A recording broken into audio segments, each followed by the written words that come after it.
Hey guys, how's it going? I'm finally back to the land of the living, I think. Yeah, I think I am. So we had a guest tonight that I've been really excited to have on my channel forever. And yeah, we'll talk about why she's coming on this month instead of last month, and that's my fault, not hers. I'm the dork. But let's see who's here, and then I will bring her on. All right, we got Nut Nut. Hey, Nut Nut. Thank you for coming. How are you?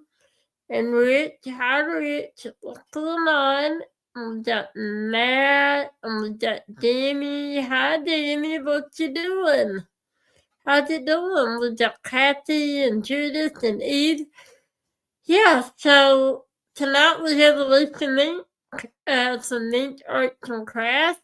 So we'll bring her on. Maybe she's ready. Are you ready? Okay.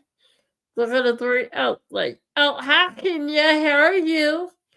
Okay, we're gonna bring her on, and she got a baby in her arms. Yes, she does. Hello. Hello, everybody. How are you? I am good.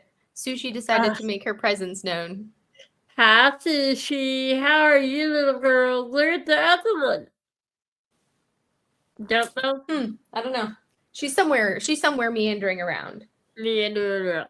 I love the little cat hanger door thing there. That is so funny. When I see the one on top, or the peeking out over across the door, and then she's hanging on the door. I don't know how to do that, but they are pretty funny about it. What are you trying to do? Are you trying to run away?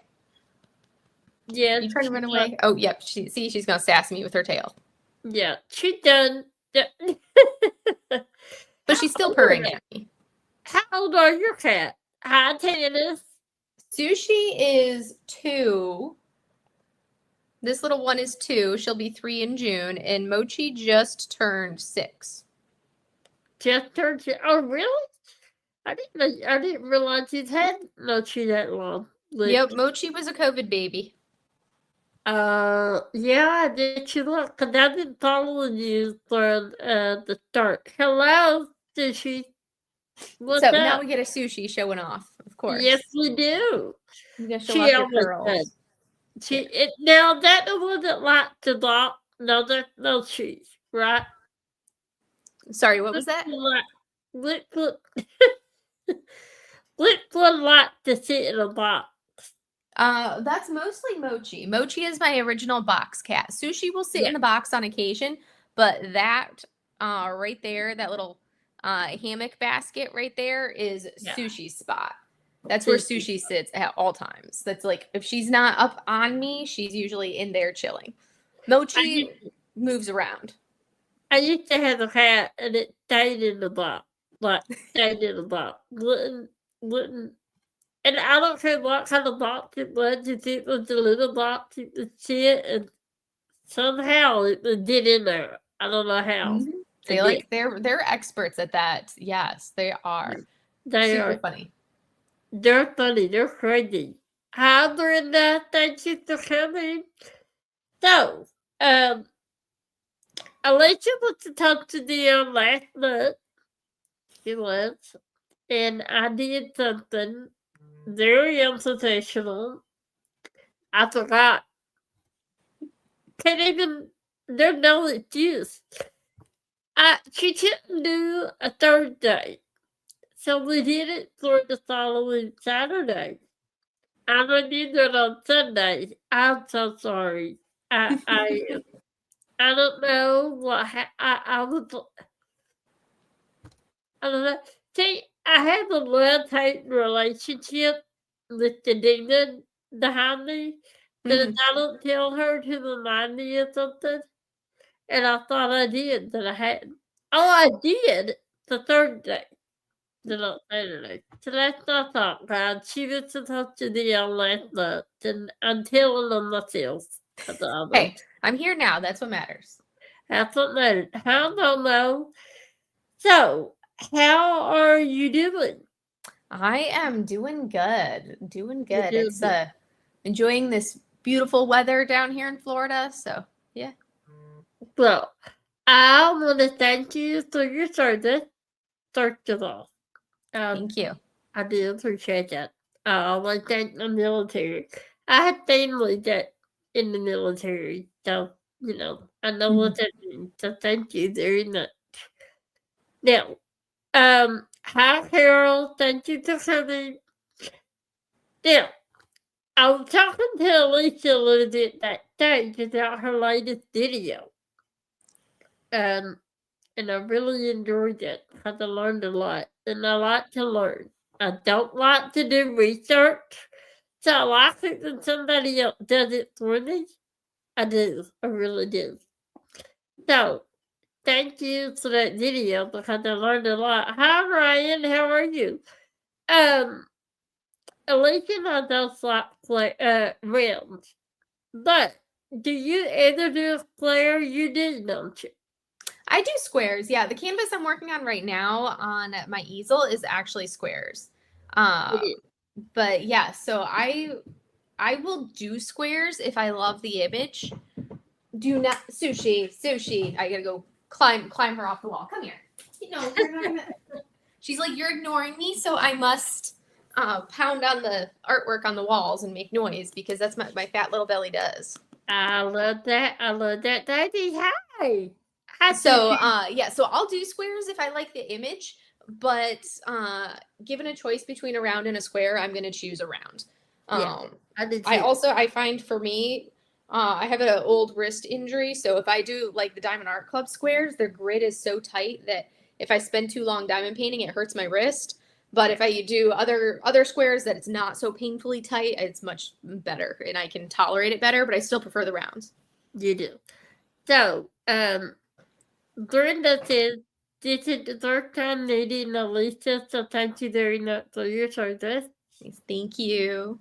And Matt says, thoughts and prayers to any family that's friends on the stage. His brother is in the Air Force and looking for this week that he is going to do the play soon. So, yeah. All right. Now, so when did you start your channel? So I started my channel. I want to say I started in May of 2023. I started diamond painting in April of 2023. And like when I get into something, I dive like all in sushi. Do not. I dive all in 100%. I have like this like must learn everything about every aspect of this. And I got into it and I was like, I'm not going to do this whole YouTube thing. And then it was like, like I was raised that if my mom always raised me that if you're like, nope, I'm never going to do something like that, then you have to actually do it. Right. So, like, for example, my mom I was made some kind of comment before one of my deployments, and I was like, skydiving would be pretty fun. And my mom was like, I'm never going to go skydiving. I'm terrified of heights. And then she like paused and she was like, we have to go skydiving. So my mom and I went skydiving a few years back before one of my deployments. Because it was like she'd said, oh, I'm never going to do that. And I was like, oh, I'm never going to start a YouTube channel. I'm not going to do that. And then I was like, wait, that means I have to do this now. So that's kind of how I got started. It was kind of one of those things where it was something I was like, I'm never going to do this. But because I said I'm never going to do it, I was like, well, guess I got to do it. And I figured, it's a great way to show, like most of the creators that were like really popular at the time were people that had been diamond painting for a long time. And there wasn't a lot of like small channels that were really just getting started and learning. So I was like, well, let me do it, like kind of come from it where I'm brand new to diamond painting and I'm going to learn this as I go and share my journeys as I go, was kind of how I approached it. So, tell me that skydiving, because I want to go into the hot air balloon. So that's as far as skydiving that I can either do. I'm not going to jump out of it, that I'd love to do it. So tell me that skydiving. Did you like it? Was it? Oh, I absolutely really? love it. Like I love doing all like random fun things like that. But yeah, skydiving was super fun. We did a tandem, so it was like, so basically I didn't have to like control the parachute or anything myself. I was basically strapped to the front of the person the skydiver behind me, and I was strapped to their front. And it was like it was definitely kind of one of those things and we're going up in one of those small little tiny little prop planes. And then you get up to the certain elevation, and then that's when they hover off and you jump out. And it's like you jump out, and then they go a little bit further, the next person jumps out. And I have to say, like, that first 30 seconds for the first, couple thousand feet or so is just a flat out free fall, and you're just like falling straight out. And that was just one of like those things where you're like, oh my gosh, what did I just do? I just jumped out of a perfectly good airplane. Why did I do this? And then when the parachute goes and opens, that was one of the things that it's not comfortable, because you've got the parachute strapped all the way over. The straps go down in front of your hips. So it's like that goes, and it's all of your body weight at like a quick instantaneous stop from this free fall to all out stop. So that was not comfortable. But then the rest of the kind of coasting down to the airfield via the parachute was like the sense of quiet there. It's so quiet up there in the sky. All you hear is the wind on the parachute, but it was like dead silence, nothing else. And it's like, that's not a sound that you really hear anywhere else, or lack of sound that you really hear anywhere else. So it was definitely it was a really cool experience. I'd definitely go skydiving again.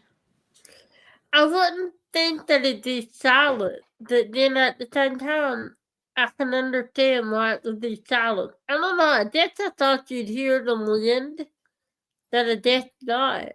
The only time you'd hear the wind was if the wind was kind of going in the parachute, like kind of rustling the edges of the parachute. That was like the only wind sound that you really heard when you're up there, because there was nothing really else for it to blow up against. Right. But yeah, it was really cool. Well, Matt just said, maybe one day I can go skydiving. Never know. I don't think they'd let me. I mean, really, I don't. Because I'd have to go strapped to somebody, because I couldn't pull the cord. But Yes. how do you know when to pull the cord?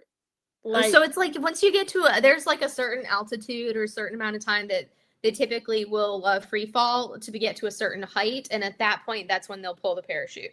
They'll pull the cord, and then you just kind of float and drift down. And they'll be directing the pull with the pull of the parachute to direct you down to where you want to land. So that way you land on the airfield where you took off from. Oh, okay. So they do it for you. Yep, they did all of that for me in like the tandem skydive. You don't have to worry about it. When my dad went skydiving back in the day, sorry, I had to laugh at Sushi. She's got her face stuck in the blinds.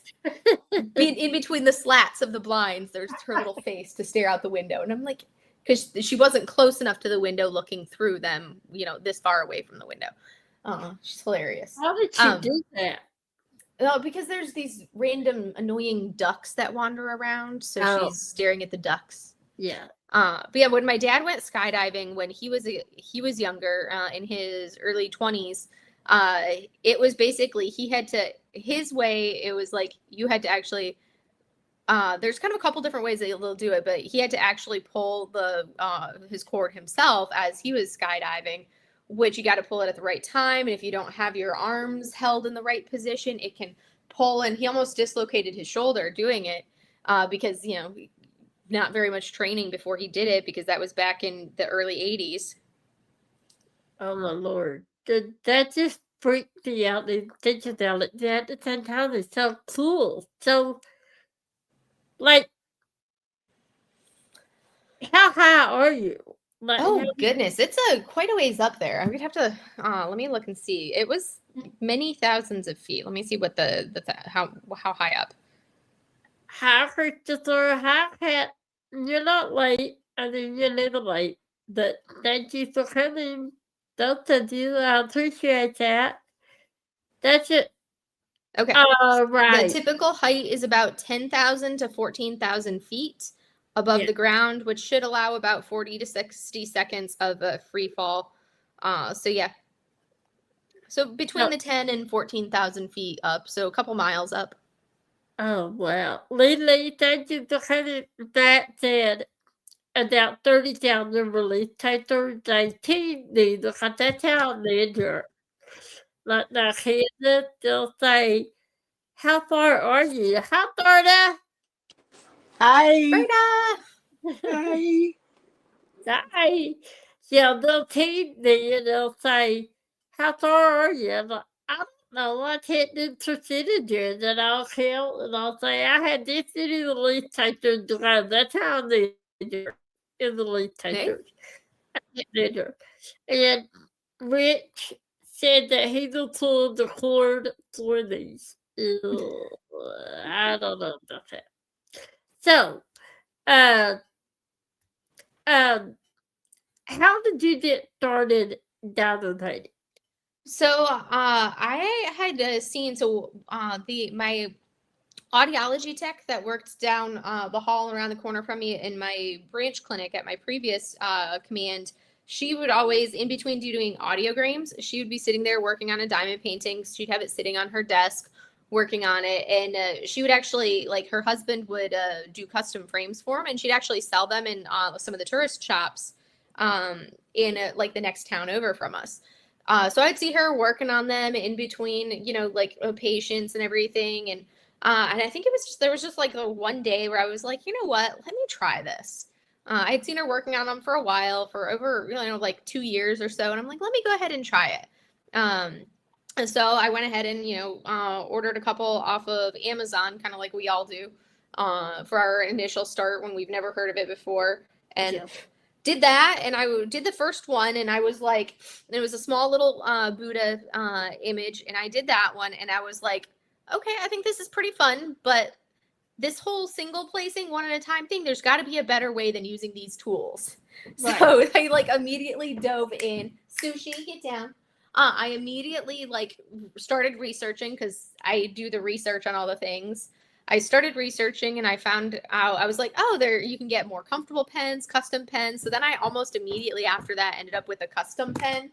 And Susu, stop it.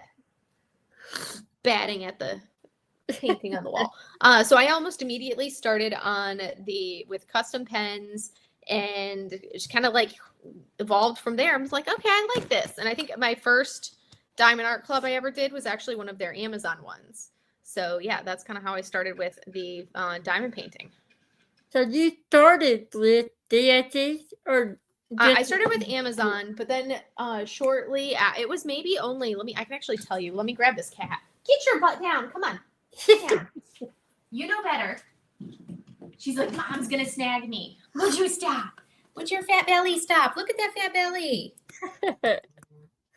Are you being a silly girl? She is, because I'm ignoring her, so she has to go cause chaos. Because she was perfectly fine until I want to do something, and then she's like, I must cause chaos. No, you're not going to get down there and cause chaos, brat. Hi, Linda. Thank you for coming. All right. So I could tell you exactly what my, let's go. I want my completed. So my fourth canvas that I finished was Diamond Art Club, and it was one of their Amazon kits. And I was like, and then I was like, okay, I really like their quality. And then I started learning more about the licensing and everything else. But yeah, this was my first ever Diamond Art Club, was this one right here. Let me look it so people can see. Oh, I love that one. This is the only canvas that I've loved so much that I have it twice. I bought it again because I want to enhance it. Yeah, I heard you say something about that. So you haven't done that yet? Nope, it's still sitting in one of my tubs. But yeah, that was the first Diamond Art Club I ever did. And then I moved from there, and then I just did a couple more of the unlicensed ones, and then I was like kind of went into primarily the licensed ones after that. Yeah, so I started in like December, and I didn't discover DIC until I met I don't know she's not on YouTube anymore. That You're Caught in Crafting, Janet. I met her And we just had a really, really good friend, and she was telling me about DAT because she was a sneak teacher to them. And so I got my first one at their anniversary sale. That's a bad time to buy a DAT. Or a good time if you're looking at it from the cost perspective because you're saving money. Exactly. So I bought three of them. One was around, no, I lied. They all were flares because that when they had stopped production on the realm to fit them, so they only did flares. At the time, I could do it, but I had to end up actually detaching because I did one. But yeah, I said, "Oh, this is bad. If they keep having sales like this, oh my Lord." So that was it. 95% of my stash is DSC. It is. So, Matt asked, did you cross stitch before you diamond painted? I did not. So I did I did needlepoint way back in the day when I was like maybe 8, 9, 10. I did needlepoint and I always hated it because I'd always stab myself and like I'm very clumsy and I would always find myself stabbing myself with the needles and I get blood all over everything. Yeah. So I gave up on needlepoint early on, but it's like I knew how to do it. But it was really it was in August. Bev over at Bev B Crafts basically convinced me to start cross stitching. She's like, you need to do it, just do it. So I picked up like a kit or two and started. So I've really only been cross stitching since August. Cross stitching. Do you like it? I do. It's kind of one of those things where it's really funny because just like how I prefer my color blocking with my diamond paintings, I prefer my color blocking with cross stitch. So yeah. I do like it. It's one of those things where it's definitely a lot slower than diamond painting, which like if I want something where for me it's actually a little bit more mindless and just like not have to think to do the cross stitch side. I can just kind of like zone out, especially if I go through and, place the first half of the crosses and then go back through all of them that color and do the other half. So I find it like kind of relaxing, a little bit more ease because I can kind of sit back and relax into my chair and I have I actually have my cross stitch easel thing right here like this. So I'll just sit here. I can lean back and have it where I'm going just like this and doing the cross stitching. Now, how long at a time can you cross stitch? I usually, when I'm cross stitching, I'll usually go for like an hour, maybe up to 2 hours, but usually it's about an hour and a half in a sitting. Did your arm get tired doing it? Less tired with cross stitch because it's like I've got arms on my chair, so I'll sit with my arms on my chair and I have my easel adjusted so I don't have to really like go up or down too far, so I can have my arms relaxed as I'm doing it so I don't have to overwork anything. So which one do you like better? I like diamond painting better. Yeah. I still enjoy doing the cross stitch, and it's nice as something like if I'm traveling, it's a lot easier to take cross stitch with you than it is to take diamond painting with you when you're traveling. Okay, I can do that. Yeah. So cross stitch convergence, you've done those before, right? I know you have. I literally just did one over the weekend. Oh, do you have it? Yeah, I'll grab it. Yeah. Thank you.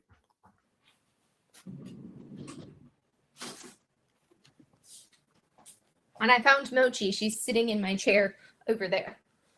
But this is the one that I wanted, a quick little project. So I knocked this one out over the weekend. Oh, I might could do that size.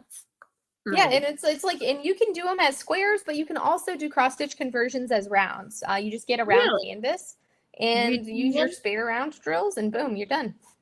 I didn't know you could do that. I actually did. Let me see if I'll have a photo of it because I did one for. I did a Christmas presents that first year that I started doing cross stitch conversions. Yeah. I did a present for my dad and a present for my mom, and each of their presents were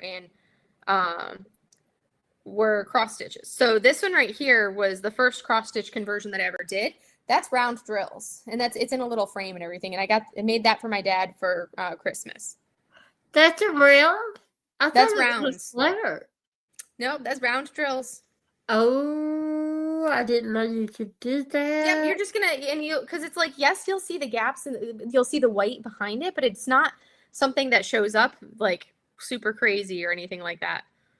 But yeah, I did that one. I've done a fair number of little cross stitches, little cross stitch conversions that I've knocked out. I did not know you could do round. I was see, I thought a cross stitch conversion hasn't started yet. I got it today. It molested it, and it's a ditty. It's not a large, it's a ditty. And I wanted to do that in a round. I didn't know I could. Now I'm kind of upset. But yeah, you can do rounds or squares with the cross stitch conversions. It's just a matter of, you'll need a different, like this is a square canvas, but then I got these little canvases off of Temu as the blank canvases that were the poured glue. And I have a couple, so I have some of them in square like this, and then I have a couple of them that are round canvases. Right. So Rick said that could you do a caustic conversion in a round with a dark color? Because he said he would only think you to do it with light colored images. Nope, you can use anything. Like with the one that I did, you can see that it has darks on it. I mean, I've done it like I'm never afraid to like do anything with let me see. There was one of the finishes that I did, I think it was like 2 years ago. I changed to the colors on the canvas. And it was a round drill canvas, and I went from purple to green. So which is a very, very like bright color to do with that conversion swap. Let me filter for Jaded Gem Shop because that's the one that I did. Because then I can show you exactly. Let's see. Let me come through. I was underestimating how long ago it was.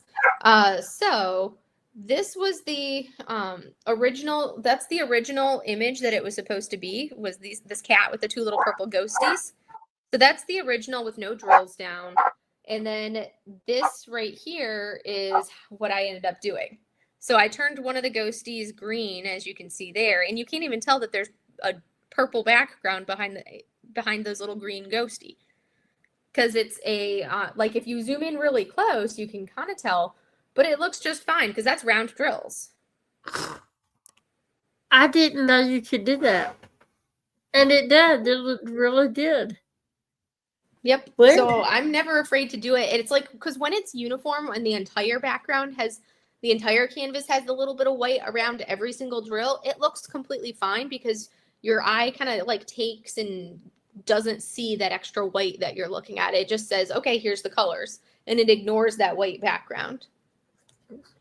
You can't really see it. I mean, not really. And if you look at it from 6 feet away, this is what you're supposed to do anyway. Yep. I doubt I would see it. I don't think I would. Some people might, I wouldn't. I don't think. So, how many cross-stitch conversions have you done? This one was, let me go ahead and, we're gonna remove that, but take away that. So this one is, I think, my 16th one that I've completed out of all of my little cross stitches. So I want to say this was cross stitch conversion number 16. Was this one right here? Yep, this is number 16. 16. That is so cute. Is that a dried image? Yeah, so this was a bookmark image. It was basically a set of bookmarks that I had the patterns for. I just picked the color to do for the background, and I love how it turned out. It did. It turned out really, really good. I love that color. I love that background, the color. And the shell, the Hannah shell, by the way, thank you for coming. She had a good idea that the white does bother you, you should not tell her. Yeah, you can absolutely do that if it bothers you. For me, it never has, so I just leave it as is. And then I don't have to worry about it. But yeah, if it does bother you, absolutely. You can use mica powder around the edges to fill it in and get rid of some of that white. I never done Macateller. Like, I would have to let my mom do it. I don't know how to tell her to do it. So I Basically, it was a matter of I basically did it where I took a toothbrush and I put like a little bit of the mica powder on the toothbrush and brushed that onto the canvas so it would brush it down into the edges. So did it have all the colors you need, or do you just?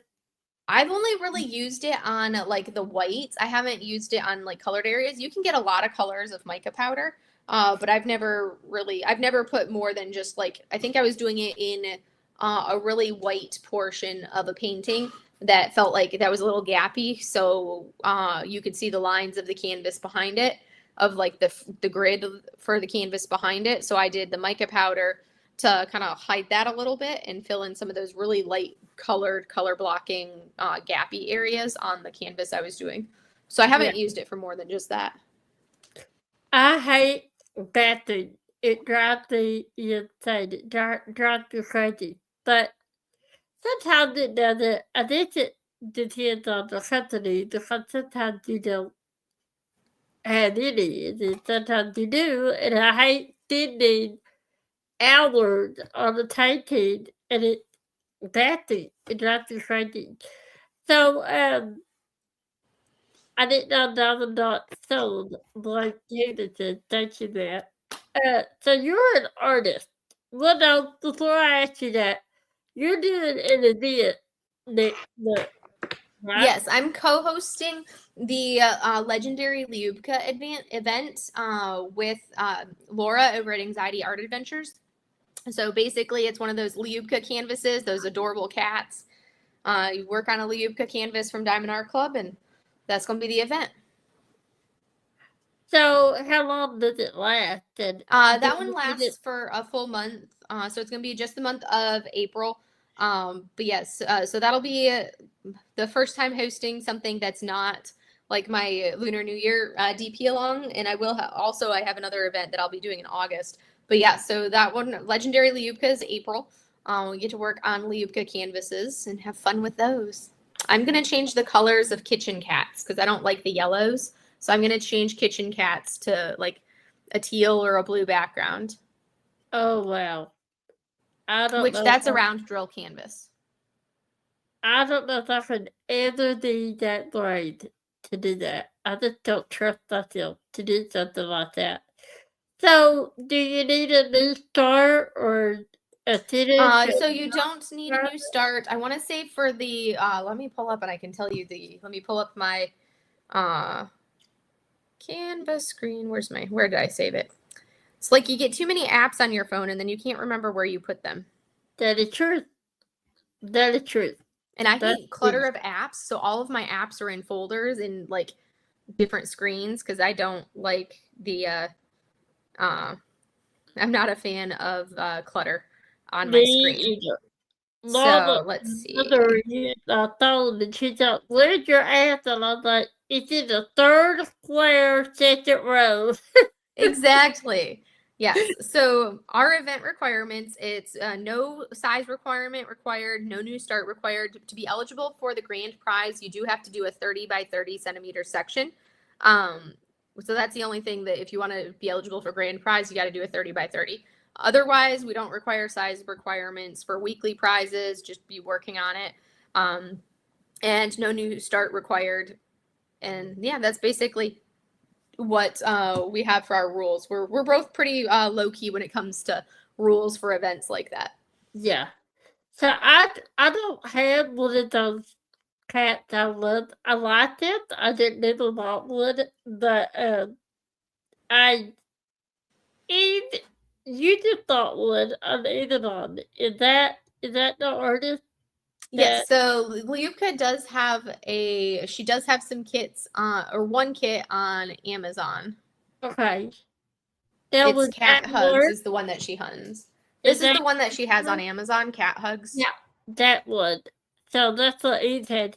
What size is that? Do you know? That one's a 22.8 by 22.8. So it works for like the weekly prizes. That one wouldn't be eligible for like a grand prize, but if you just wanted to participate and paint Right. along, then that one definitely does qualify. Okay. So you mentioned you're doing another event in August. Can you talk about that too? Yep. So August, so like a year ago, I was like, oh, I'm gonna do an event in the fall. It's gonna be the Fan Art Fest, is what I was gonna do, and then I never got around to doing it. So we have it scheduled, and my co-host is gonna be Sea of Diamonds, Courtney over at the Sea of Diamonds. She's gonna co-host it with me because we both love our fan art.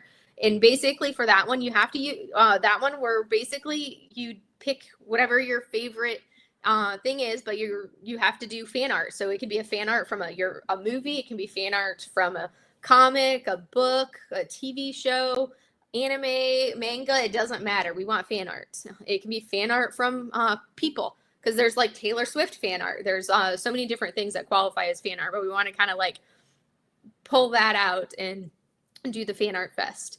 So that's something that I've been planning for over a year, almost a year and a half at this point, and it's finally getting done in August. That's a fun idea. I've never seen anyone do that. Never. So do you have your canvas already? Oh gosh, I have so many canvases. Like I literally, because anything Studio Ghibli would qualify, because everything Studio Ghibli is basically fan art. And I have like 28 Ghibli canvases that I have not worked on yet in my hoard. So I could work on one of those. I think so. I'll probably work on a Ghibli canvas for one of them. And then I think I'm also going to do this canvas, which is fan art from a character from one of the games I play. This is a Jada Gem Shop canvas, but that's fan art for my favorite character in one of basically the only game I really play on my phone. Oh, so you can do. I didn't know you could do that either. Yep, anything. Yes, that all qualifies as fan art because it's a game, but that's the fan art that somebody did for that game, so that qualifies. So did you did that dog ignore the dog, please, I'm sorry. So let's talk about your Lunar New Year that you just had. You're a fan of the Asian art, right? And you are an artist, correct?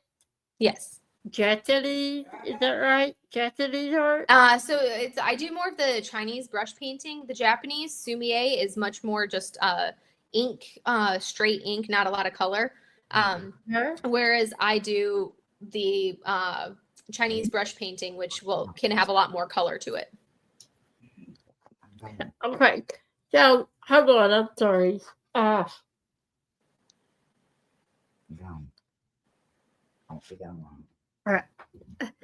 so sorry. I had to get a drink and also dry. So, how long have you been an artist?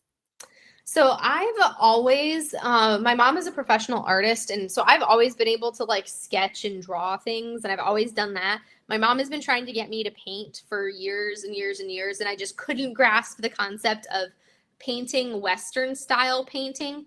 Because it's like I have a very analytical brain, and I was like, but what am I supposed to do first? What am I supposed to do next? And I just couldn't grasp that concept. So that's something that I was in the first time I lived in San Diego. Went to the Spanish Art Village, and they were having an exhibit in one of the kind of like one of the community buildings at the Spanish Art Village, and they were doing an exhibit for brush painting. So, and they were like, hey, come, we'll show you how to do it. And they taught me how to do it. And it just like clicked with my brain, because there's a specific way to hold your brush. There's a specific way to use your brush to get the specific strokes you want. There's a specific way to load the water onto your brush. It's very much like you have to do all of these steps properly in order to be able to replicate the image that you want to see. So that's And basically in Chinese brush painting, the way that you learn is you actually copy the masters. Basically you say, okay, this is the painting. I'm going to try to replicate this painting right here. Which is why, like, when we talk about like copyright, it's such an interesting concept for China, because culturally they see it, you copy it. That's how you learn things, is you copy what you're seeing. So that's why a lot of times you'll see these images that, you know, were pulled from somewhere, because in China, it's not necessarily viewed as, you know, a copyright infringement when you're copying. And basically you're never going to make something exactly like what you're copying. So it's basically, and a lot of times the script that you'll see, it'll be like painted this in the style of this person. That's how they'll actually describe their paintings. It was painted in the style of so-and-so, painted into the style of this, painted after this image. So I started with brush painting, and that was back in 2014. And I fell in love with it, and it just like clicked with my brain. So I've basically been doing brush painting for the most part ever since. I had a couple year hiatus when I was in Afghanistan, and then when I was on the aircraft carrier, where for like those 3 years, I didn't do any brush painting. But otherwise, I've been basically painting for most of the last, I would say probably about 9 years over the last 12 years. Have you ever did a diamond painting of one of your paintings? I have not done a diamond painting of one of my paintings. I've done diamond paintings of my photography, because I also am a photographer. And I've had a camera in hand for as long as I can remember, and I can't like imagine not taking photos of something wherever I go. So I actually did a couple diamond paintings that I've gotten done of some images that I did photography wise that I then turned into, let's see, so I will pull up and I will find the one that I completed. But I did, let's see, Fears, if I could spell correctly. Okay.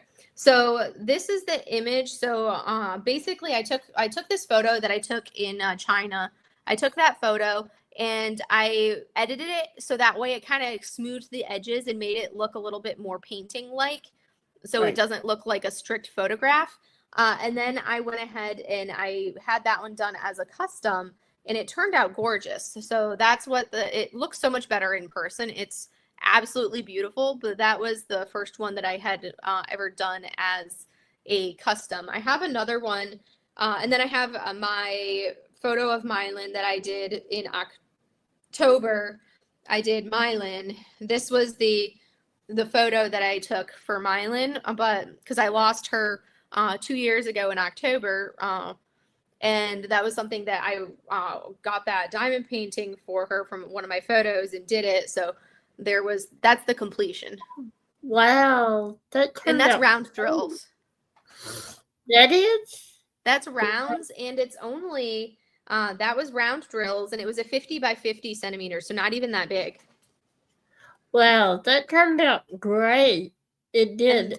How did the other? It does definitely look really good. I only have, I have one more of my painting or of my photographs that I did as a custom as well. And that one I did order in squares because I needed the detail, but it's this image right here. Oh, wow. That is gorgeous. And so it's going to have a lot of confetti. The background is very like, very kind of like soft with how I edited it. But then the monks, they're more distinct. They don't have that same like softness to them. So where is that? That's in Myanmar. That's in where? I'm sorry. Myanmar. Okay. So you've been all over the world, haven't you? Mm-hmm. Do you like to travel? Oh, I love to travel. I've been to 30-something countries. Really? I have yes. It's been a few years since I've been able to travel internationally, just because of school and everything else. But that's something that we'll see if it happens this year. But I want to try to travel this fall, do a trip this fall, go back to Southeast Asia, ideally in the fall. But yeah, I love to travel. I that's kind of one of those things that I live for, is going places and traveling to new countries and new cultures and experiencing them. And it's just, yeah, it's amazing. I love them. So, where's your third target place you've ever been? Oh, that is so hard because there's so many things that have been like super incredible. Oh goodness. Yeah, that's a really tough one for like the favorite place I've ever been. It's very hard for me to pick just like one place. I would have to say probably one of my all-time favorites was going to Tibet.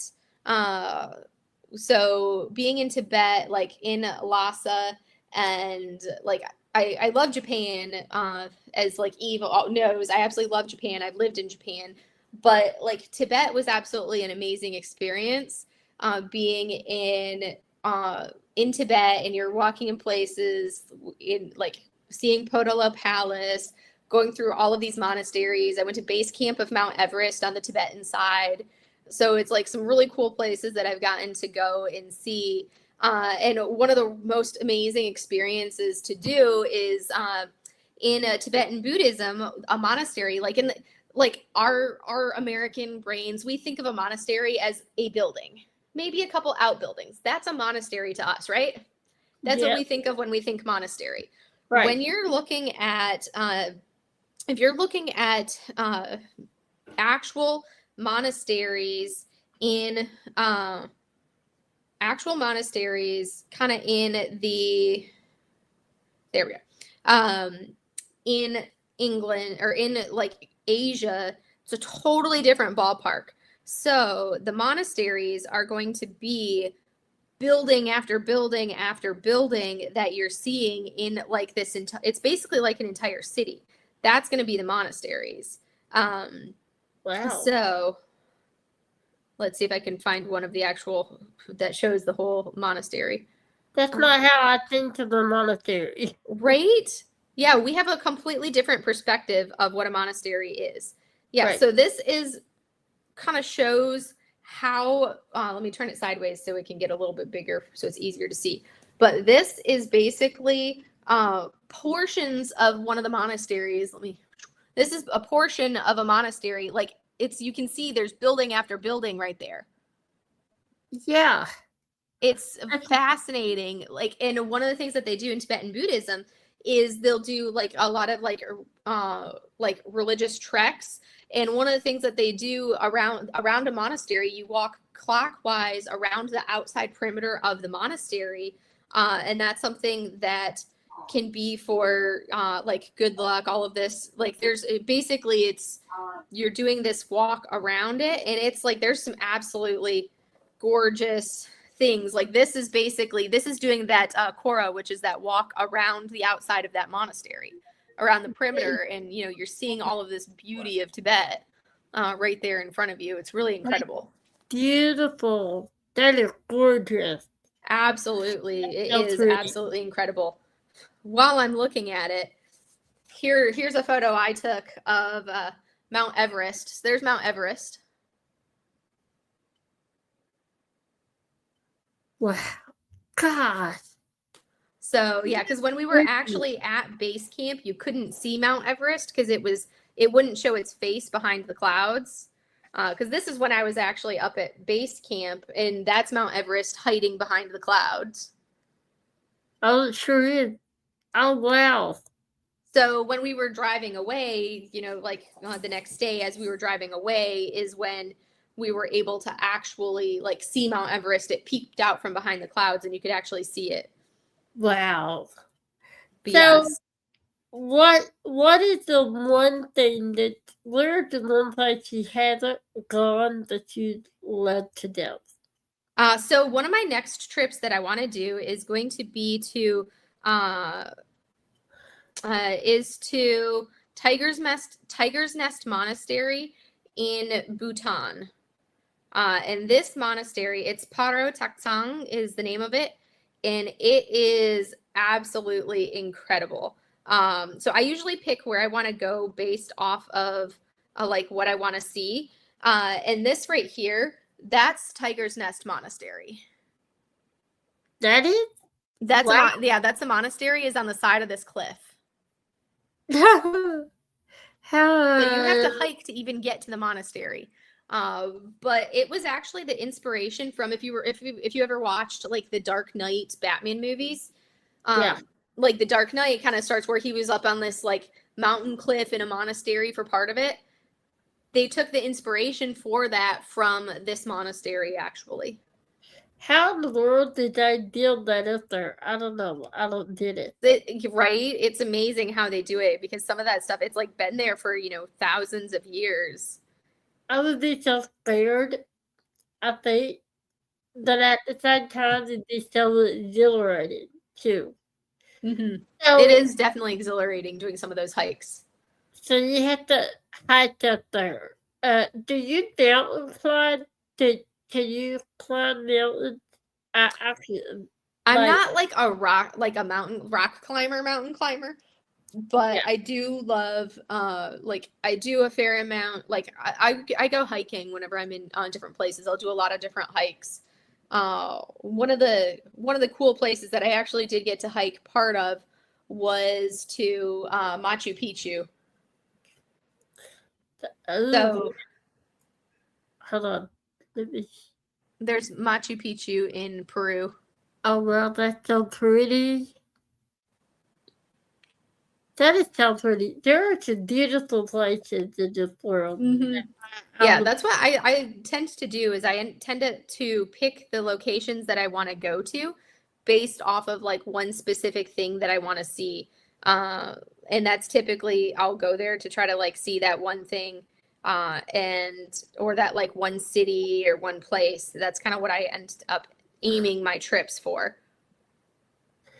So in the fall, you're gonna go to where again now? I haven't fully decided in the fall. It might end up being like Thailand, Laos, and northern Vietnam, maybe where I go. Because I've been to Thailand and I've been to Vietnam, but I was in like the Bangkok down through to Ho Chi Minh City in Vietnam. But I want to go to Halong Bay, which is beautiful up in the northern part of Vietnam, and then Laos, and then northern Thailand, the Chiang Mai area. So I want to go see that area. So I might do a trip that looks at those. That is cool. So how long would you really need to stay to see all the things you want to see? Like, Oh 'cause- gosh, for that trip, I'm looking at probably like a 15 to 18-day trip to do like the three countries. You're only going to see like a little bit of everything, but most of the trips that I do end up being around like a 2 week, just around 2 weeks. It's hard for me to take more than 2 weeks off at a time to go somewhere, so it ends up being about 2 weeks or so. yeah, I don't travel. I don't in geography. I barely know where I live. So when people name a place, I'm like, yeah, what country that is? I don't know what it is. So all I know is I'd love to see it. Mm-hmm. So have you ever traveled to? Because I know you lived in California and now you're in Florida, right? Mm-hmm. Yes. How I've always wanted to see in the state in the country. How many states have you seen? I think I want to say I'm missing like 4 states. I haven't been to Alaska yet. I need to go. My brother's been to Alaska. I haven't been to Alaska, but he went for work. But I need Alaska. I need North Dakota. I need Montana. And what is the one? I think it's Minnesota, I think, is the fourth one that I need. Because whatever the one that touches, I always forget which one touches Michigan. I've been to that one, which is, I think, Wisconsin. But I have not been to Minnesota. So you did the Kentucky, which is where I am. Yeah, I lived in Kentucky. You did? Where? My parents lived in, it was like the Bowling Green, Scottsville area. So my parents lived in Bowling Green for about 8 years. So when I went to Virginia for grad school for my doctorate, my parents moved to Kentucky, and they lived in Bowling Green for about 8 years, and then they moved and spent a couple years out on a farm in Scottsville. But yeah, they were out in, that Bowling Green area for that whole area all told for about like 9-10 years. I didn't know that. Or if I Mhm. did, I didn't either. I knew that. Yep. So I lived in Kentucky between when I graduated from with my doctorate and when I came into the Navy. I lived in Kentucky with my parents for that period. Wow. So where in Kentucky had you been in Kentucky? I've been in like Louisville. I've been to a couple of like the different places throughout. I've seen a couple of those different places like that, but So you not been to like Southeast Kentucky where not so much Southeast Kentucky. No, we would usually like go down to Tennessee and go to like Pigeon Forge, Gatlinburg area. I've been in that area a few times. that's about 3 hours to Okay. where I live. I love Gatlinburg. Yeah, I'm it's beautiful. actually about 10 minutes from the Virginia border. So that's where I'm at. You know, Okay. I'm telling my location on the internet, I shouldn't do that. Yeah. But I found it fascinating. Do you ever take any places that you did? Like, I tend to not. No, I tend to do more of like a Chinese style landscapes with like the majestic misty mountains. Those are the type of landscapes that I tend to do more of. My mom has painted some of the different places that she's lived. She's painted quite a few of those on different ones from them.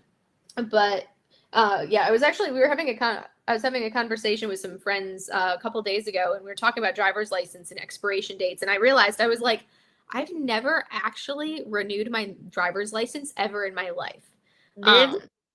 Yeah, I've never had to renew my driver's license because I would just be like, because I went from having a Michigan driver's license, then I had a Virginia driver's license, and then I had a California driver's license, and then I had a Kentucky driver's license, and then I had a California driver's license again, and then I had a Hawaii driver's license, and now I still have my Hawaii driver's license. So, Hawaii, let's talk about that. How long did you live in Hawaii? I was in Hawaii for 3 years. I lived in Hawaii for 3 years. I still remember the first time I ever went to Hawaii. I was 12 years old. We went for spring break when I was 12, and I fell in love with it at 12 years old. And I was like, I want to live here. And sure enough, like that's the place that now, if someone's like, oh, what's home for you? For me, home is Hawaii. That's where I plan on going back to when I retire, is back to Hawaii. So, how long do you have before you can retire? I have, let's see, 6.5 years to go. Yeah. So, you're a beautiful territory, right? Mm-hmm. That's what I thought. So, Hey, that's what my cousin, she was, she is, not was. So, it's very nice to have a TT in the family, let me just say. yep. I did 3 physical therapy whenever I needed, which is quite often. So, what part of Hawaii do you want to live in? So the Big Island, or well, Oahu is the most populous island. That's where the majority of the population of Hawaii actually lives, is in Oahu. So I have a house. I have a house over in Kaneohe, Hawaii area. But what I would like to do is to get like a little bit further up from Kaneohe, where a little bit more away from people. Not too far from where I'm at, maybe like 10 or 15 minutes up. And have a half acre or so there where I can have my house, and then build another house there for my parents, and my dad can, putter around and farm his plants and grow all of his produce stuff that he wants to grow and all of that stuff, because he doesn't know how to relax. Because ultimately, as my parents get older, I will be the one that's taking care of them, not my brother. It'll end up being me. And I told him, I'm like, I'm not going to come back to the mainland to take care of you. You're going to have to move to Hawaii for me to take care of you. So my mom is totally on board with that. That's what my sister tells us. She said, because our girls are down in the Lexington area. Mm-hmm. So she can retire, my sister can, in June, and she's going to. And her husband is an engineer, so he already had a job built for there. So she told us that we're going to move and you have to go with us because I won't leave you. And I'm like, all right. Okay, well, I Yeah. didn't stay here, so I'm all for it. The only thing I like to stay alone. Sometimes if the mom needs to leave, I that kind of spirit thing to do it down Mhm. there, because I'm right here on the real family, and but I liked it at the church, so I'll try it. We'll see. I mean Yeah. that um Ryan want to know what part of Michigan did you live in? I'm from a small town halfway between Grand Rapids and Kalamazoo in Southwest Michigan. It's called Otsego Allegan area. I grew up on the farm my mom grew up on. My parents actually bought the farmhouse from my mom's mom. So Otsego is where I'm originally from. I graduated from high school in the next town over, Allegan. But yeah, small town Michigan. There's more people on an aircraft carrier than in my hometown. Wow, that's how it is here. Now Mm-hmm. I live in a very very small town. I live in the Boondocks, so seriously, I don't have like I have to travel to Tottenham or Lexington or somewhere Mm-hmm. just to do anything that cool. Because we had nothing here, but Yeah, nothing. we were very rural. It's like you had to drive. It was like 20 minutes to get into town to get any kind of like groceries or anything to Walmart or Kmart, um, or Myers. And you had to go to Grand Rapids or Kalamazoo to get the closest malls or anything like that. So, a little bit more of a drive for some of those areas. So, Kalamazoo, it took me until an adult to realize that's a real place. I never knew that. That's because most of the names of cities in Michigan are named after like their Indian names because there was so many Indian tribes in Michigan, and there's still a number of tribes in Michigan that have their reservations and things like that. But yeah, so my dad actually went to Michigan Tech, so my parents actually lived up in the UP for a hot minute. Really? Hmm. So, have you ever thought about traveling the world and just taking whatever you see? Just I would love to, yeah. It would probably be more of like the photography side of everything. I would travel and just photograph everything. That's one of the things that when I retire, my goal is to, you know, I'll probably for a little bit just be like, okay, I'm just gonna go and travel because right now, in order for me to go somewhere international, I have to have like the military has to approve it. I have to go through all of these steps. I can't just be like, hey, you know what? I'm gonna take a week off of work and go jump on a plane and go to whatever random country. I can't do anything last minute. I usually have to plan 3 to 6 months in advance for any trips that I want to do if I'm going to be traveling internationally, and it's a lot of work to do it in the military. In that aspect. So I'm looking forward to I'll probably when I retire, probably one of the first things that I plan on doing is I'm just gonna be like I'm gonna go and spend a month and a half, maybe 2 months just traveling internationally and just be gone and just vlog as I'm going, that type of thing. But yeah, I plan on just kind of getting out and about and not doing anything, you know, work wise. And then my goal is to only work like 3 days a week when I go back. I just work like a 3 day a week, and then whenever I want, go travel. so is the language barrier is that hard to you? Cause that would be so difficult for me. Or can you speak Mhm. the language? So I tend to pick up languages fairly quickly. For me, it's not so much of an issue, and I'm much better at like my comprehension and my reading, and I'm not nearly as good at my speaking side. But I tend to pick up the languages pretty easily. So, and you'd be amazed at how much you can communicate with people with the nonverbals without even using any language. You can communicate so much that way just with like expressions and uh, things like that. There's a lot of communication that can happen that way. I think that's the one thing that kind of made me anxious in the language because I don't pick up on them easily. I Mm-hmm. used to take French in high school because we were required to take at least 2 years. And I could read it better than I could teach it. Yeah. And I wish now I had taken all 3 years of it. I don't know why in the world I didn't need it. Because you're like, I'm doing what's required. Checking the box. I did. That's all I did. I didn't like it. I'll be honest. I didn't. But it's a beautiful language. But I don't know. We had to teach it like the whole semester. She taught in French, and I'm sitting going, "Lady, I have no idea what you're saying. No idea. I don't know how to pass. I really don't." So your mom, she did an artist for how long? How long did your mom paint it? So she actually was, she went to Michigan State and she was actually an art history major. So she started painting in college. She didn't do much like actual painting once she had my brother and I. She still did art stuff, but she didn't do a ton of painting. And I want to say she started painting again in 2012. She started picking up the brush and started painting again. But she's basically been an artist and painted for the majority of her life. She's done some type of artwork. Now, can she do your kind of painting?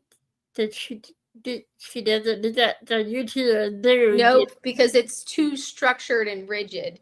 And it's like she doesn't like that structure and rigidity of like, these are the rules. She's like, no, I want to do this.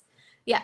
So she does a lot of like watercolor, like Western watercolor. She does oils. She does acrylics. She also does a lot with pastels. So the custom that I got is actually this one right here on the back of my door that you see right there. That one is actually one of my mom's images. It's a pastel that she did. Is that an actual place, or is that just something she drew, painted? That was just something that she decided to paint, and she just painted. I love art, but I'm not artistic. I can't draw. I can't paint. The only thing I can do halfway decent is color, and I can't dumb paint. So that's it. Yeah. So this is the image that she did, and that I had turned into a diamond painting. That is so pretty. That is pretty. I did see you show that on the video, and it's very pretty. So how much had you completed of it? I've got a few, I'm just almost to the halfway. So I'm right here, and then this is on the half of it. So I've basically got from the top to right here done on this side, because I work sideways. So I still have this little bit to do on this bottom half, and then I'll be able to flip it and work on the other half. So that's what I was going to ask you. How do you diamond paint? Like, I go from the top, I start at the top, to left to right. I turn everything. So if I was working on this I work on an easel and I turn it sideways, and then I divide it in half, and I work my sections this way, and then I flip it around and work my sections that way. So I always end up starting on the top left or the bottom left of the canvas, depending. If it's like a landscape or a portrait like this, then I end up starting on this top left side. If it's the image was this to start with, then I'll start right there. Yeah, I have my easel. I'll show you guys my easel setup. So there's my diamond painting desk right there. Okay, so you have to have it elevated. Yep, I have to. Yeah, it's like for posture and everything else, I have to work on an easel. I can't work flat. So I have, as you can see, I've got 2 sections done on this one. Right here, I've got these 2 sections, and I've got like a section and a half to go and then I'll be halfway done with this one. What is that one? This one's called Leviathan. It's an older diamond art club. I'll pull it off and show it. It's absolutely gorgeous. I saw a friend working on it, and I just like fell in love with it when I saw a friend working on it, and I was like, I love that. And I ended up falling in love with it and hunted it down on DStash and found it. And yeah, so it's like I normally don't get enabled by watching people work on canvases. I have pretty good self-control. But Yeah. this is one that I saw him working on it and fell in love with it. And then Katie at Diamonds and Washi saw him working on it as well. And she originally had this pulled to go into her D-stash list. And then she saw him working on it and was like, nope, and worked on it just like a couple months after that. She did this one as well because it was just so pretty. But yeah, so you can see this one is a square, but it's an older square, so it's not painful to do. Right. Oh, wow. But yeah, I've added a handful of specials to it. I added some crystal, some metallic, some crystal confetti, a couple different crystal confetti, and then some fairy dust into it. So you blend up your canvases. Do you ever use an enhancement set, or do you do it all on your own? So at this point, I've been doing it long enough with my enhancements that usually, because we all have our own style of what we like enhancement wise. Like I love ABs. So if the canvas has no ABs, I usually find myself adding AB. Well, I always add ABs to every canvas because I love ABs. People hate them. I love ABs. I love working with ABs. I love them. But I will do, like, if it's a canvas that Tima and Cheryl have enhanced. Let me pull up my logbook. Hi, Laura. Hi, Lee. Thank you, guys, for coming. I did see you. Guys. Thank you for coming. Laura's here. She said hi. So what I did is, hello to everybody. Yeah, so when I'm working on it, basically, I was like, for this particular canvas, there's like on my sheet, it's kind of disorganized, but these enhancements right here are the ones that DP with Sparklers recommended. And then these are ones that I added in addition, and I'm swapping out some of those that I wasn't a fan of. Also, like this is another canvas. You can see these ones up top are the ones that DP with Sparklers had recommended, and then for their enhancement suggestion. And then this is what I'm adding in addition to that. The ones that are highlighted are the ones that I'm not doing. So I'm doing the ones they recommended, but then I'm also adding different ones as well. So I just definitely like to add super more of it. And yes, there are sections on this canvas. You just don't see them until you decide to move the washi tape one line over and work on it. Is it, so do you find it easy to blend up? I do. I find it very easy to bling up. It's like, I kind of like, because if you do enough paintings and you kind of notice where you find different types of special drills, typically you'll be like, oh, usually if it's something that you want to highlight or enhance, then that, and like make it a little bit more like obvious, like those bright spots on the canvas, I'll typically add like an AB or a dust drill. If it's something where I really want to make it like really stand out, then I'll add like a metallic or a sparkler. And then if it's ones like, I'm not as much of a fan of crystals. I'm really not a crystal fan, but I do absolutely love crystal confetti. So it's like the crystal drills with glitter on them. So I like those. They add like an extra layer or dimension to do the crystal confetti, and I enjoy working with those ones. So I will do those to kind of like add and make to kind of like enhance and stand out certain areas. Like anything that has water, crystals look really good in water.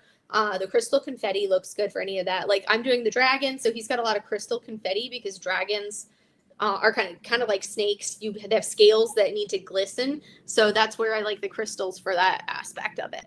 So yes. So do you have to plan out? Well, I'm assuming you plan out your blending. I do. I plan out my bling and I usually write it down. I find for me it works best to like have everything. I have to kit up my canvases first because then I can pull the containers, because I only use Elizabeth Ward containers. I can pull the containers out and put them on top of the canvas and kind of plan. And I don't usually do the entire canvas in one go. So I'll typically, like, this is very minimalistic for me, is having only these. This is what I'm doing for Leviathan, which is only a handful of swaps and changes that I'm doing. It's like 6 things. That's very slow, very low for me, but I will literally go section by section on the canvas.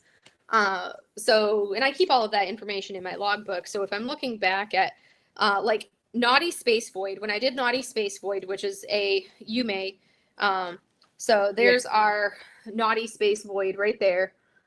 These are all of the enhancements that I did, broken up by what it was. So I was like, okay, I've got a section of enhancements for the Monstera leaves on the left side of the canvas, different enhancements for the Monstera over here, enhancements for the vases that were different from the right to the left, enhancements for the goldfish, different enhancements for the cat, and then I had enhancements for like the cat's shadow and then the goldfish, the fishbowl.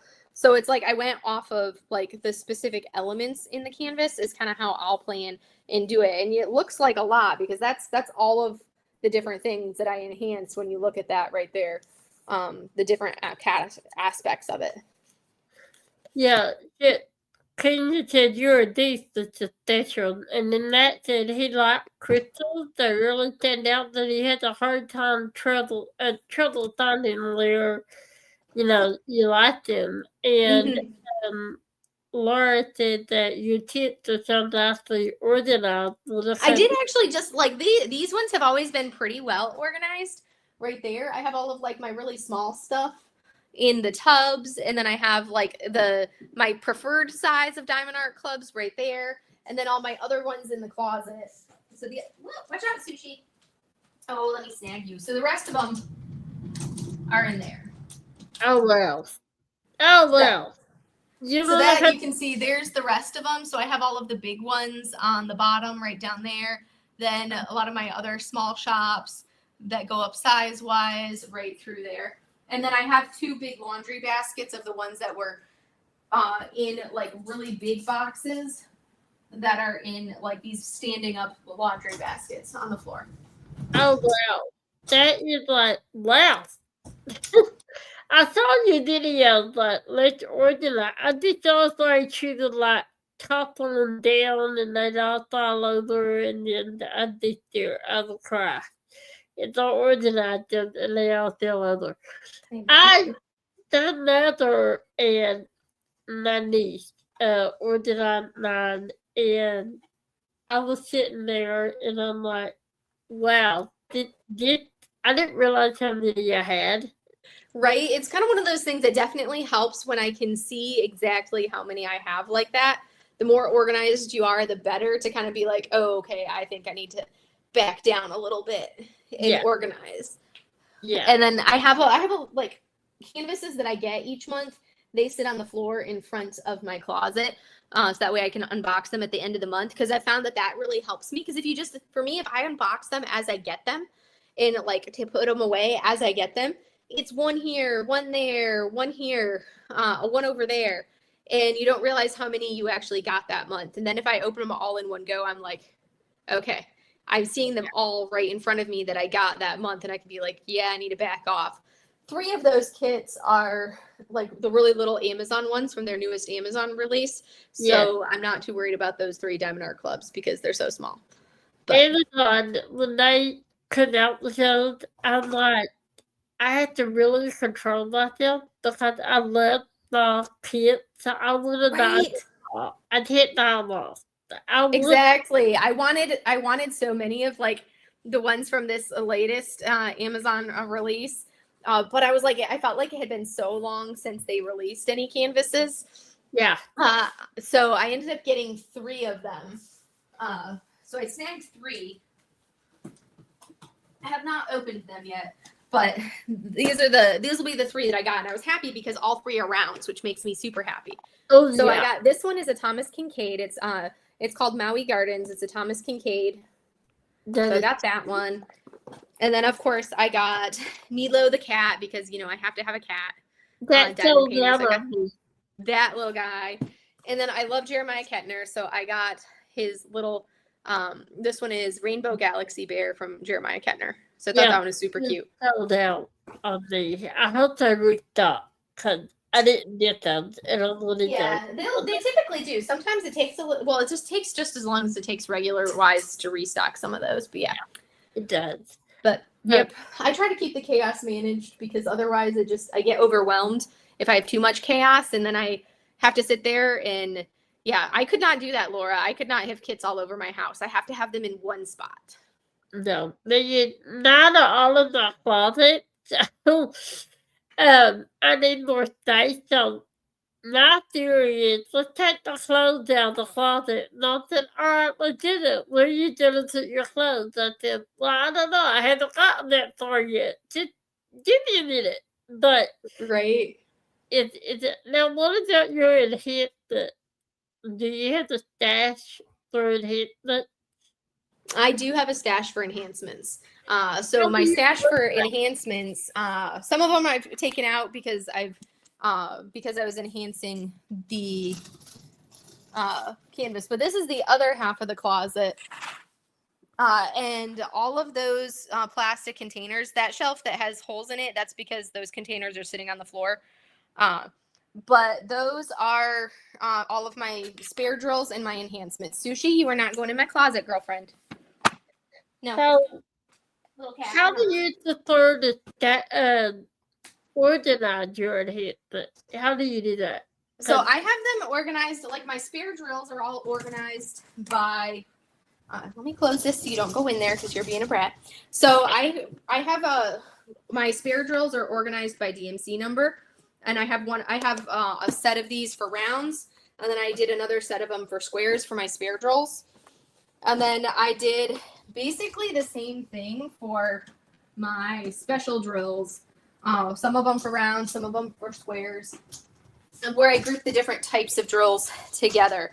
Like this one right here is my crystal confetti and my crystal squares, which I don't have as many enhancements in the squares. So this one, as we look here, these ones are the crystal confetti drills, which I love. And then these are just the regular crystals.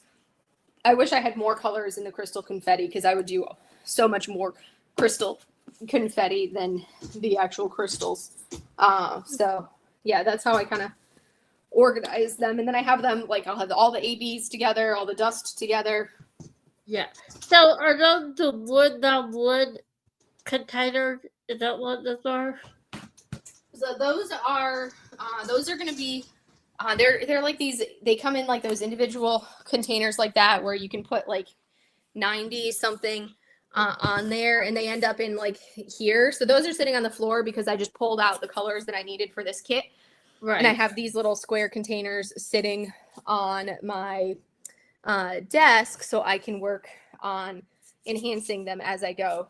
So these are the 6 that I had pulled out from those different sets to work off of. Well, you did give me a good idea about trying to plan your lead to do it by section. Yep. So it's like so rather than thinking, because it can be really overwhelming to be like, I want this entire canvas to be blinged out. It can be really overwhelming, especially if you're not used to it. So I say, okay, what is like one thing? Like one of the first kits that I did, it was like I wanted to enhance just like the vest that the girl was wearing. It was like, let me enhance her vest. So let me go back to my completed. And that's what I started with. I was like, okay, let me start. Actually, the very first thing that I ever enhanced, I want to say, was actually let's see. This one here was the first one that I ever enhanced. It's called Pride by Sandra Winther. And apparently I don't have the finished photo saved on here. It did like weird things where it uploaded the same photo multiple times. But it's this image, so I only have like the half one. I'll have to pull the finished product in. But that was the first one I ever enhanced, which I'd been diamond painting, like started in March, and that was June of 23, so just a couple months later. And I basically turned the drills that were in her face. All I did was basically put them into metallics. So I changed them out to make it look more like what's called kintsugi, which is essentially, it's a Japanese art form where basically if you, so it's kind of the whole premise is that essentially not all things that are broken are garbage, essentially. So if you break a Japanese ceramic, you don't get rid of it. You take it and you glue the pieces back together and you put gold along the line. And then you get this beautiful kintsugi piece where it shows the crack so you can see where it was broken, but it's still functional and usable and a beautiful piece of art that you have. So that was the first one I ever enhanced. And it was literally just doing those lines. And I've never felt weird changing the original artwork with special drills, Laura. Never done it. It's kind of one of those things where I feel like it's kind of with what we're doing is diamond painting. I feel like that's a way for us to kind of really, for me at least, to kind of showcase my own kind of like creativity for those. So it's like I get to do something a little bit different, show the creativity, mix it up a little bit, enhance it. As an artist, it's kind of like you're adding your own thing of like, hey, I love the original artwork, but I want to do this to it. If you have an attitude of like, okay, I hate how they did this and I don't like it, I'm going to change it, I think that's hideous, then yeah, that's something where I'm really like, But if you're like, well, I really like special drills and I like to enhance my canvases, then that's when I never feel like weird or anything by adding all my enhancements to the kits. I don't either. And like some people would change the color, the skin tone, or whatever. Now Absolutely. that I wondered, that people feel weird about doing that. I don't think I would, because that's art to me, and that's what you're supposed to do. Now Ryan, he made little garages, like, and I loved it. He made these little, and I am gonna adopt that on the channel. I just haven't yet because I'm sick and I'm not doing the videos off that. But he did like he made all kinds of garages to different containers. And I'm gonna be showing on Ryan. I promise that Saturday I wanted to like die and move on. I was so sick. But I really enjoyed having you here. I really appreciate it. And again, I'm so sorry about last night. I don't know what happened. I lost my mind. I'm sorry. I really am. It happens. It does. I hope people are here waiting on me and that if you don't tell me. But I do want to thank you for coming. I have actually learned a lot. But yes, well, thank you for having me. Thank you for being here. I told her at GLE that not only I truly enjoyed talking your ear off at GLE. I'm so sorry I bothered you. But I will not die. Elisa, and I left the room and into that, and I never went past her because she was doing a different canvas every time I walked by. I don't know how you did it. How did you complete? Oh gosh, let me look. Let me see. How many did I complete it? GLE. Let's see. That was right back to Got to get to where they started. Let's see. I think I started with the bookmark trio, so I did that one. I just recently completed those myself. I want to say that I almost completed 6. So basically I had done, so I did, well, I made it larger so I could see, but I'll show you guys which ones I did.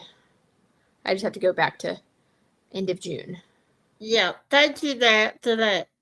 Wait, I had a Facebook page and I recently made a post that gonna go up like every Monday, and I encourage people to share the finishes on that page because I love to see finishes. I do. I love it. Wow, look at what So else I did this one here. I did the bookmarks. I did this Oraloa, that Oraloa, these 2 Jaded Gem Shop canvases, and then I mostly finished most of that one, which was a Diamond Delights.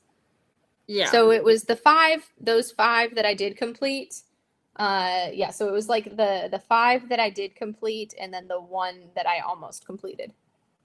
Every time I never went past her and she looked in a different canvas, and I was like so relieved and I was really impressed. But those are some beautiful finishes, Donald. You're a beautiful painter. So thank you. Thank you for being here and teaching me something. I love to learn. I just don't like doing research I'm sorry, I don't. But I do want to, Jenny, the uncrafty crafter comes live at 10:30. If that's on her, not to go over her. So if somebody could link her channel as well, and then link Elisa's again, I would really appreciate that. And thank you, Lon. You did a fantastic job. I appreciate that. And Elisa, you're welcome back anytime. Thank Anytime. you. Thank you. Do you ever go live? I did want to ask that. I know On a rare occasion, I think I've done like 3 or 4 lives. I normally do them during my Lunar New Year event, but I don't do them that often. I know the last time you went live, I caught you, and I was so excited. Like, I was like, what? She did live? So, yeah. Do you ever think that you do those on a regular basis? It depends. It would have to depend on what like I was doing for work, because it's one of those things where it's like usually I get home from work and I'm just so tired from having to interact with people all day at work that I'm like, ugh, I just need like my alone time away from people. Well, I know that Laura just said you'll be live to her, but yeah, you'll be live to. I think that I did it the one on Amazon just to, not so trying just to follow along. Yeah, absolutely. I love that little kid. I love. There's another one that he was on. It's a white one. There's a white. I don't know the name. That DAC had. Maybe the last release that they released to the cat today, or so cute. I love it. The expressions on their faces are just that I love them. They're cute. But I do want to thank you for being here. I'm excited to see your event next month. Because I don't think I've ever seen anybody do that artwork in an event. Yeah, Laura's the first one because she's the one that had the idea for it, and then she asked me to co-host with her. But yeah, that'll be the first one that anyone will have put on showcasing Liubka's artwork. Well, I'm excited to see your event kicked off. Thank you, Matt, for linking Laura channel. I love the Laura channel. She had music, and it's just so chill. Yes, Laura's it's always so chill, just hanging out on her lives on Monday nights. I'm always just afraid I'm gonna fall asleep. It's just so chill. I think it is because she's always talking about her blue lights and stuff, and I had so much blue light. It's not even funny. Mom said, "How you gonna use all this?" I said, "Oh, I'll maybe use it all. I mean, that's gonna last me a lifetime." But right? I just like to open them. I just like to have them sitting there and open them and just sniff them. Yeah, that's what I do. It just smells so good. And that's why I get the wax melts, because then I can have a wax melt going in my like wax melter, and I can be sniffing that deliciousness throughout the day as I'm diamond painting. And I love orange. I love it. And I never could find the hard wax in orange. And so on a live one day, Laura was in the live, and I thought, Laura, if you ever make an orange see it, let me know. Well, she made me one. And, I would have, I love it. So I almost asked her to make me another set, but I'm like, never mind. I don't want to, do that to her. But hi, Chrissy. Thank you for being here. Unfortunately, Laura about to hop off, and I encourage you to watch the replay. If you died, if anybody does watch it, comment hashtag replay, so I know you're here. I always forget to say that. But again, thank you for being here. You're welcome back anytime, and I appreciate you coming back even after Thank you. about you. I'm sorry. It wasn't you. It's all me. It's all me. Thank you guys for being here. And next week, I do not have the death next week yet. I'm working on one. I don't like doing live by myself.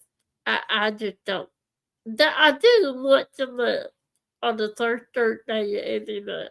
But I'm not really done myself because I have Curlin with me, so but he just reads our comments and then I'll take that. Yeah. The end of now, I don't have the destinate, but I'll let you know. I'll put it in the group, if I do. But until then, thank you guys for being here, and thank you again, Elisa.